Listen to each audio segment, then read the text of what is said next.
આજે તો થઈ ગયો સુરતમાં મસ્ત મજાનો વરસાદ ને આપણે નાહી ધોઈને થઈ ગયા મસ્ત. સવારનો નજારો કાંક આવો હતો તો તમે જોઈ લ્યો.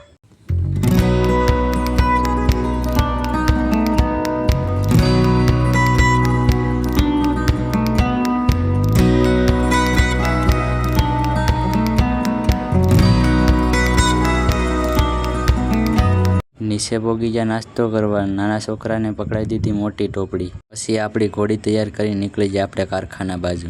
આપણે પોગી ગયા છે આપણા કારખાને. પછી તો આપણે માતાજીનું નામ લઈને કરી દીધું કામ કરવાનું ચાલુ.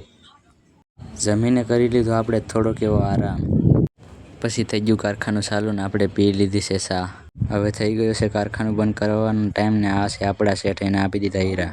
પોગી ગયા આપણે આપણી રૂમે. બેઠી ગયા આપણે જમવા ને જમવામાં હતા દાળ ભાત. આપણે જમી લીધું ને થઈ ગયા જમીને ઊભા. તો હજી આ બે બાકી છે. આજ માટે એટલું જ. બાકી મળીએ કાલ નવા બ્લોગ સાથે.